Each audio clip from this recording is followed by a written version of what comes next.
Un grand merci à vous, nos très chers internautes de Double Honneur TV. Vraiment, vous à la Zala. On a toujours avec moi votre nom de servant de Chira Bakayamba, de l'homme, les gens, Babou, nous sommes Maman Francine Ngalula, autrement dit Maman Béton. Donc, nous sommes sur le MTC. Maman Francine Ngalula a expliqué ce que signifie MTC et Bandana Nini.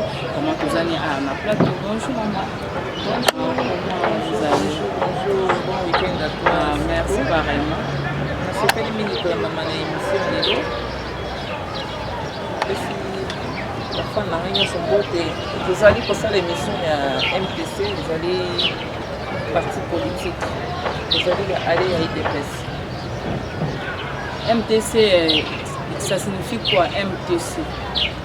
MTC est l'ennemi Koloba, mouvement tshisekidiste pour les changements. Mouvement tshisekidiste pour les changements. Depuis quelle année MTC Banda qui est fondateur? Bon, fondateur et MTC est allé pour brevera mingi na kombo ya JBK Kamwala. Mais kombo na personnellement est allé Jean Bavon Kamwala. Depuis quelle année MTC déjà est Banda qui? Bon, MTC est bandi idée wana yela qui président en 2013.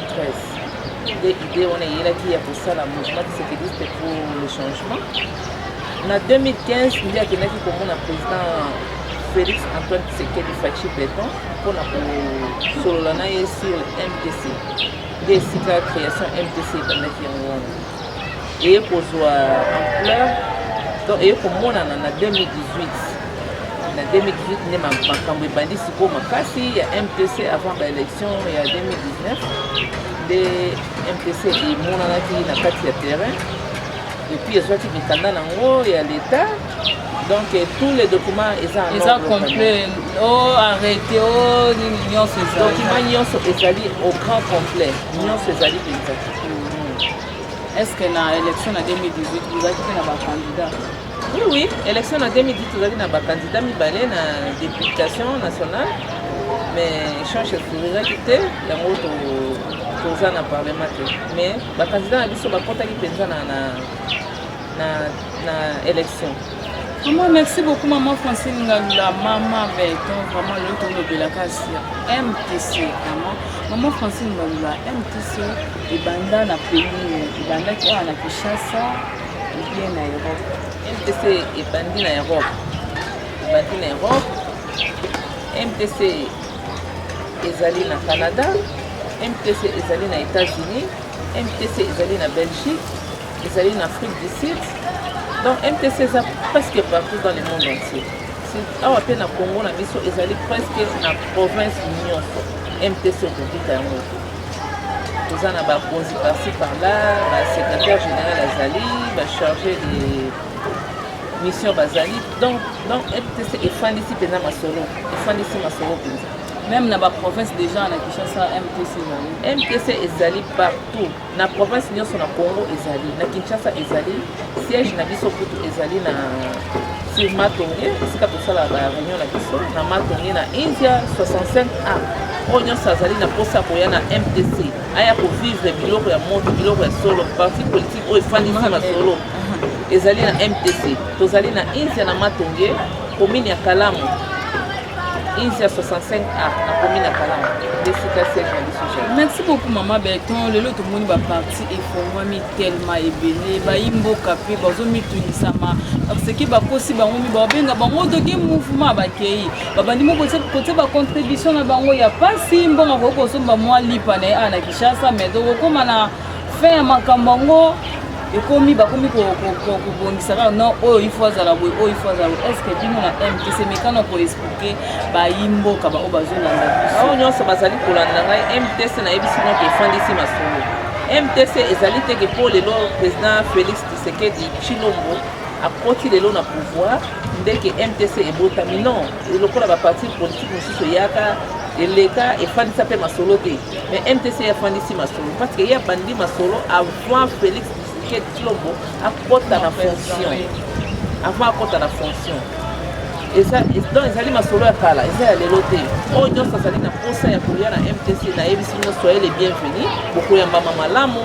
Donc na siège na biso avenue Inzia numéro 65A. Mardi, président na biso ayambaka mutu nyonso azali na posa kokutana na ye ayambaka.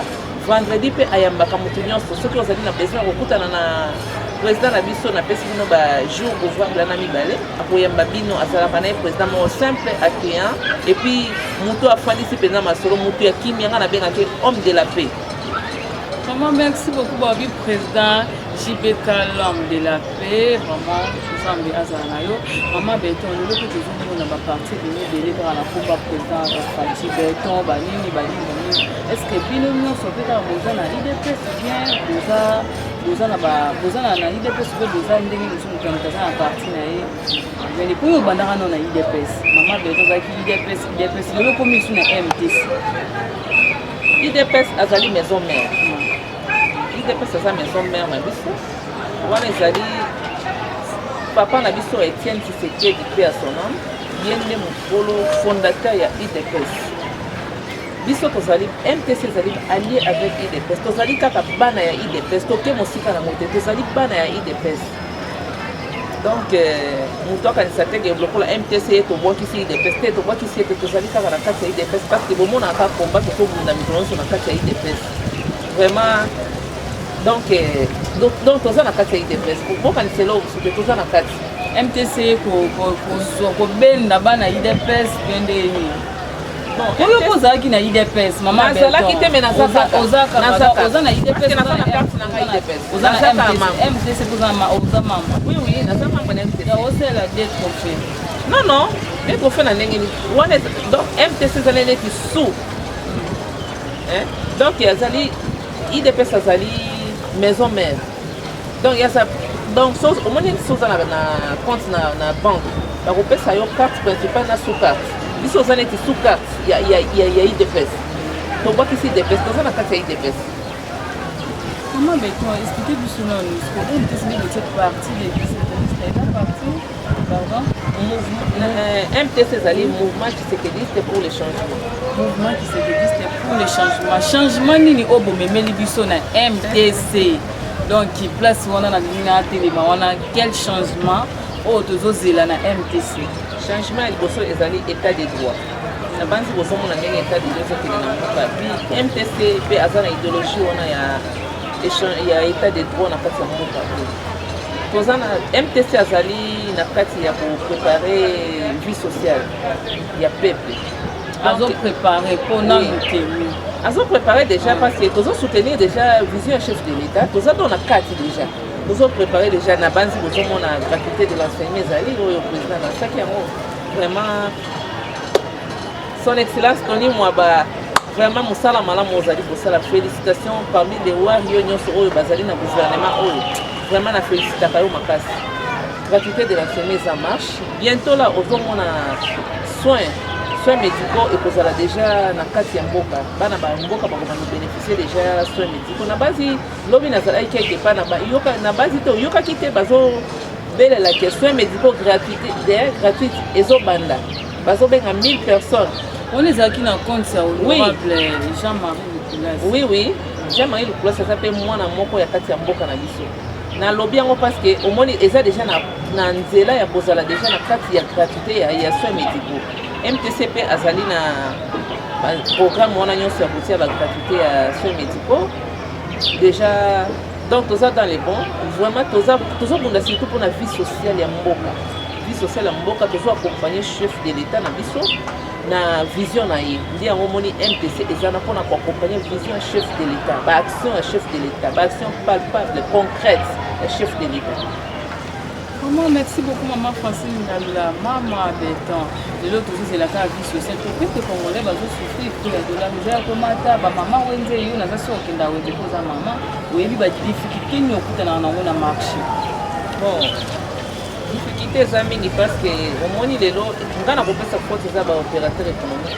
Parce que ce que le gouvernement lobby, tout travailler sur Tobo, tout travailler pour un cannabis, pour l'unique et biloko efficace. Mais au moins, on a un opérateur économique fait. Parce que non, tous à la maison, on quitte la mission TVA, on quitte la mission taxe, mais déjà, le gouvernement quitte déjà la taxe. Mais homme d'affaires, la mission n'est pas compliquée.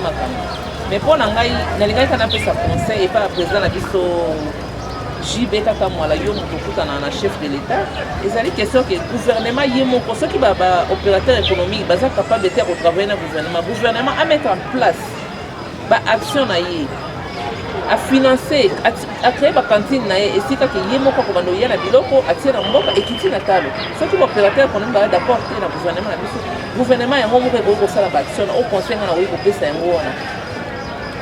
Merci beaucoup maman Beton. Nous baimboka mingi bazo déjà kubengara MTC baya basadere. Est-ce que ils ont ma carte déjà ils arrivent ou bien ils ont na carte pour na kosadere? Na yebisi yo malamu ke MTC ezali na parti politique oyo eza déjà en place eza na bagrément nango nyonso eza au grand complet. MTC déjà asali baadhésion ezali d'ailleurs ils ont continué kosalema bafiche d'adhésion ezali bacarte de membre ezali toza na bacatégorie ya bacarte de membre toza na catégorie ya liboso ezali bamembre d'honneur yango ezala na $100 toza na deuxième catégorie eza ya $50 troisième catégorie eza ya $20 na ya $5 soki olingi koadhere na niveau yo moko omoni ke awa nde namoni place nango ezali eza choix na yo moko tobengi moto nyonso aya koadhere na MTC ezali mouvement oyo efandisi masolo avec président na biso Jean Bavon Kamwala papa social papa oyo alobaka mingi te papa oyo atonda boboto donc tobengi bino nyonso boya kosadhere na parti politique na biso MTC masolo efandi kuna parti politique ya MTC masolo evandi elobi maman Beton est-ce que élection eza na 2023? Oui, élection en 2023 d'ailleurs nga moko nazali candidate na kotia libaya na ngai na 2023. Maman Beton otia libaya na 2023. Na 2023 nazali vraiment pour préparer déjà campagne na ngai pour na 2023 na otia libaya. Na commune na osala ngo na province ya Nord Kivu awa te. OK, memi biso na zo mema bino na Nord Kivu. Kuna nde base na ngai ezali ato mata kaka na moni déjà c'est bon. Non, c'est ok na normal. Là bas, biso ba attaché de presse aux bon Rosa parce que ba sponsor on a déjà na sina mettre dans courant. Vraiment sponsor on a bazali ba soutenir nga ba bi maman mère tia libaya pour soutenir leur financement moralement et intellectuellement. Donc yango na bena makasi apena na tia libaya na nga pensa. Oh maman Beton candidate député provincial national. Au sauté dire maman la nationale. Maman Beton koka. Tout pendant na provincial. tokotiaka kote nyonso aotie provincial national. Maman Beton wana nyonso change wana eke na parti ou bien oza déjà na moi quelque chose ngai natia elike nanga na parti te nzambe alobi ke bible elobi ke oyo akotia elike na moto alakelama mabe naza konte na baeffort personnel na ngai na bato nanga tobeta masolo akati wana eza lisolo nanga basponsor na ngai oyo yebi bango bien na moyen natanga bakomona bango ete bakoki koya koyibanga bango. Maman Beton basponsor Maman Beton basalutation na bino bagros bisous vraiment 2023 déjà Maman Beton. Oui, kombo nanga penza il faut jamais tabonda ozoyoka déjà sikoza kombo nanga ekozala penza 2020 on a candidate penza. On a compte MTC. Na compte MTC oui. On a liste ya ba candidate MTC Francine Ngalula ba succès na suka Maman Beton. Candidate penza.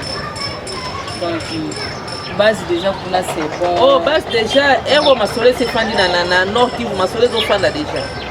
Masole fandi déjà. Masole fandi na Nord Kivu. Oh ils ont fanda déjà, ils ont préparé déjà. Terre na ba province nyonso na Masisi ba Walikale ba Katu. Mais maman Francine na moni kuneza mupanzi na yo akuna nga mupanzi na ngai. Obota makuna. Non, nga na botami kuna te. Nga na botami na Kisangani. Na koli na Kisangani na sali vi na nga na STP ya mboka. Mais ça base na nga pona mesani kuna makazi. Maman, merci beaucoup Maman Francine. Maman Beton, toujours dans la MTC, toujours dans la MTC, tout le Bélamine MTC, toujours chité déjà, beaucoup ça l'appel mingi na bana mboka pour baya ko s'adhérer na MTC. Bana mboka mingi ba lebi mo ba parti politique. Donc trop de déception mais ozo assurer bango mingi na MTC. Na yebi ke bana mboka bao ba kolanda nga pe bao bazolanda ngai. mingi bayebi totamboli na bango mingi pati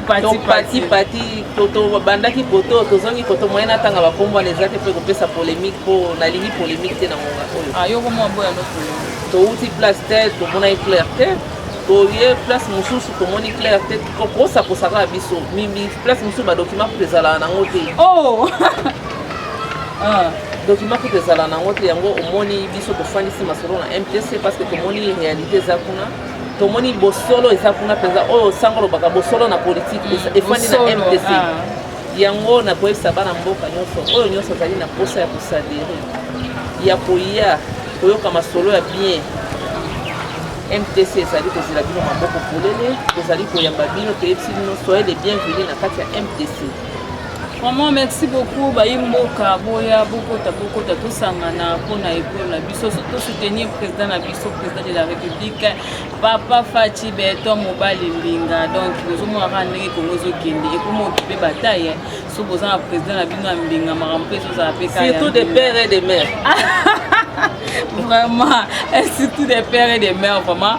Président Faci Beton mobali mbinga aomema biso kaka na ndenge ataille likolo vraiment ba gratuité d'enseignement ezokende bien mboka vraiment nzambe azosunga par la grâce de Dieu pe président oyebi nde eloko esepesanga pa président Faci ayebi nano nzambe vraiment eloko wana esalaka bien soki boza na président aza chrétien ayebi makambo ya nzambe vraiment ekozala bien makasi tozosambelaka mpona ye tozosambela mpe mpona baentourage bato baza entouré na ye bayebaka kobakisele baimplice moko ya bien ekozala bien mpo nga nabengaki envoyé de Dieu vraiment na Congo oyo tolelaki trop tolingi mwana mboka mwana mboka ye malgré bato ya mitema mabe bazosala ndeti kaka mais biso toza ya nzambe toyebi ke epa Jésus tout va bien tokolonga kaka au nom de Jésus Christ de Nazareth vraiment nga mpe nasala appel nabengi bino bato nyonso tokolingaka de longue jambe babi les chouchous de tous les pasteurs mwana bapasteur ya makila pasteur, mon père le révérend pasteur Bakayamba Benge yakana kosadere